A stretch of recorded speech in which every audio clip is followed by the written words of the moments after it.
اعوذ باللہ من الشیطان الرجیم بسم اللہ الرحمن الرحیم قل اللہ خالق کل شیء وہو الواحد القہار۔ اے میرے پیغمبر جناب محمد رسول اللہ صلی اللہ علیہ وآلہ وسلم، آپ اعلان کر دیں اللہ ہر چیز کا خالق ہے اور وہ اکیلا ہے، زبردست اختیار رکھنے والا۔ اور قرآن مجید میں اللہ خالق و مالک دوسرے مقام پہ ارشاد فرماتے ہیں قل هو اللہ احد اللہ الصمد لم یلد ولم یولد ولم یکن له کفوا احد۔ قرآن مجید کے ان مقامات سے یہ بات معلوم ہوتی ہے کہ اللہ یکتا و واحد ہے، ہر چیز کا وہ خالق ہے، وَإِلَٰهُكُمْ إِلَٰهٌ وَاحِدٌ، اور وہ اکیلا ہی الہ ہے۔ اس کو ہم اپنے عرف میں توحید کہتے ہیں کہ اللہ اپنی ذات میں بھی اکیلا ہے، اللہ الوہیت میں بھی یکتا و واحد ہے، اللہ اپنی صفات میں بھی یکتا و واحد ہے، اپنے افعال میں بھی یکتا و واحد ہے، اور وہ ہر چیز کا خالق ہے۔ یہی وہ بنیادی درس ہے جس درس اور سبق کو دہرانے اور دینے کے لیے اللہ جل شانہ نے اپنے تمام انبیاء علیہم السلام کو مبعوث کیا۔ اللہ فرماتے ہیں وَلَقَدْ بَعَثْنَا فِي كُلِّ أُمَّةٍ رَسُولًا أَنِ اعْبُدُوا اللَّهَ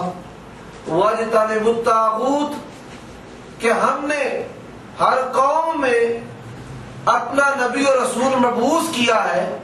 جو اس بات کی دعوت دیا کرتا تھا أَنِ اعْبُدُوا اللَّهَ، فقط اللہ کی بندگی کرو، اور اللہ کے علاوہ جو طواغیت ہیں جن کو لوگ معبود اور الہ سمجھتے ہیں ان کو تم چھوڑ دو، ان سے اجتناب کرو۔ امام الانبیاء جناب محمد رسول اللہ صلی اللہ علیہ وآلہ وسلم تشریف لائے تو آپ نے سب سے پہلے جو دعوت پیش کی لا الہ الا اللہ کی دعوت پیش کی۔ قولوا لا الہ الا اللہ تملک العرب والعجم، لوگو لا الہ الا اللہ کہو، ایک اللہ کو حاجت روا، مشکل کشا، خالق، مالک، داتا، دستگیر، گنج بخش، منبع فیض، ایک خالق و مالک کو سمجھو، نافع، زار، اولادیں دینے والا، کاروبار چلانے والا، بندش کرنے والا صرف اللہ یکتا واحد۔ اور امام الانبیاء جناب محمد رسول اللہ صلی اللہ علیہ وآلہ وسلم نے سیدنا معاذ بن جبل رضی اللہ تعالیٰ عنہ کو یمن کا گورنر بنا کر بھیجا۔ صحیح بخاری کتاب التوحید میں یہ حدیث موجود ہے، حدیث نمبر 73-72 ہے۔ آپ صلی اللہ علیہ وآلہ وسلم نے کہا اِنَّكَ تَقْدَمُ عَلَىٰ قَوْمٍ مِّنْ أَهْلِ الْكِتَابِ، اے معاذ آپ اہل کتاب کی قوم پر جا رہے ہیں، فَلْيَكُنْ أَوَّلَ مَا تَدْعُوهُمْ إِلَىٰ أَن يُوحِّدُوا اللَّهَ تَعَالَىٰ، آپ کی سب سے پہلی جو دعوت ہونی چاہیے وہ یہ کہ وہ اللہ کی توحید کا اقرار کرے، وہ اللہ کو ایک مانے۔ اب اسلام کے عقیدہ کے برعکس کئی لوگوں نے یہودی اور عیسائی تعلیمات سے متاثر ہو کر ان کے لٹریچر کو پڑھ کر ان کی روایات، ان کے عقائد کو اسلامی روایات کے نام پر، اسلامی عقائد کے نام پر، اسلامی تحقیقات کے نام پر پیش کیا ہے، جن میں سے ایک عقیدہ وحدت الوجود کا ہے۔ یہ عقیدہ وحدت الوجود ہے، وحدت الوجود، اس کے بانی اور موجد مشرقین ہیں جو یہ خیال کیا کرتے تھے کہ ہمارے معبودان جن کی ہم بندگی کرتے ہیں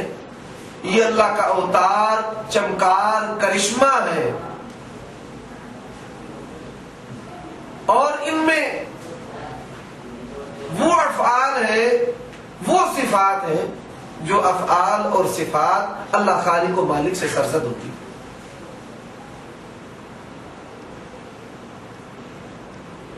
نوح علیہ السلام کی قوم نے سب سے پہلے شرک شروع کیا،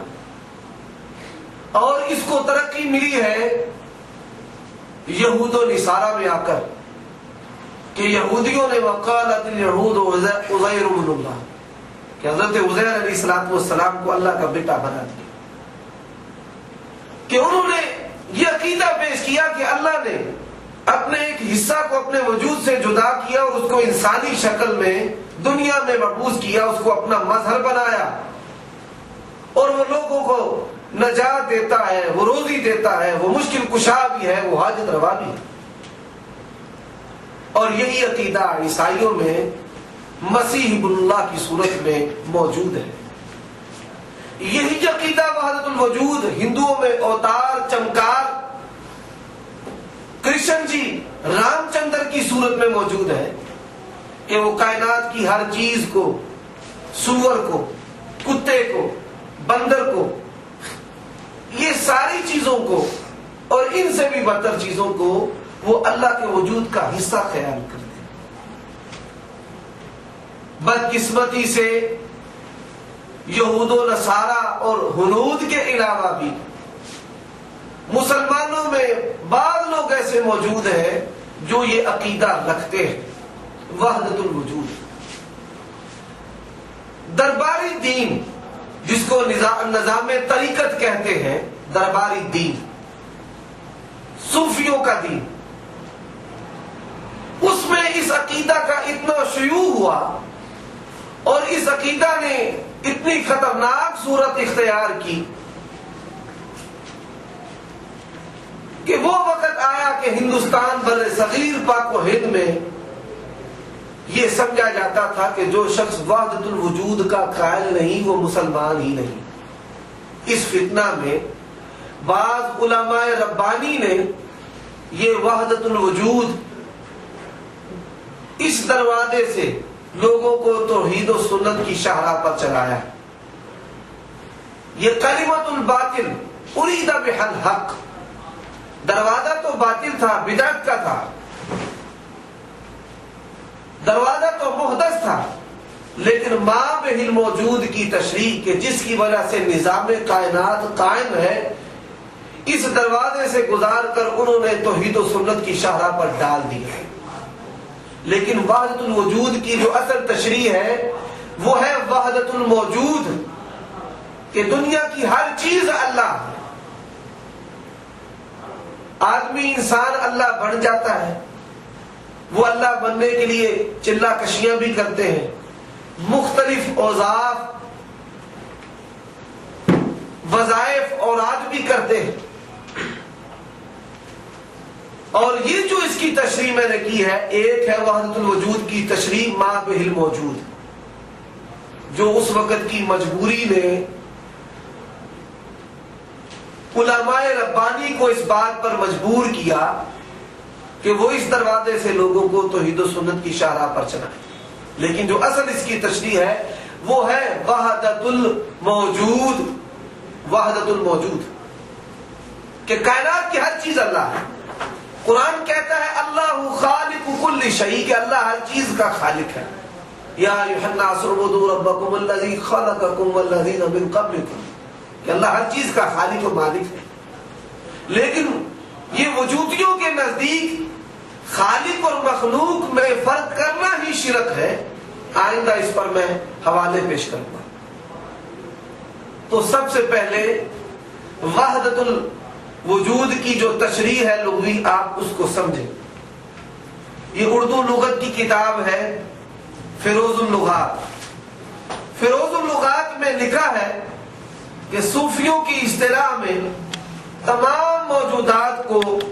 خدا تعالیٰ کا وجود ماننا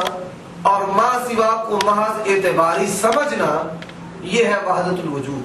کہ تمام چیزیں، تمام موجودات اللہ تعالیٰ کے وجود کا ہی حصہ ہیں۔ نعوذ باللہ۔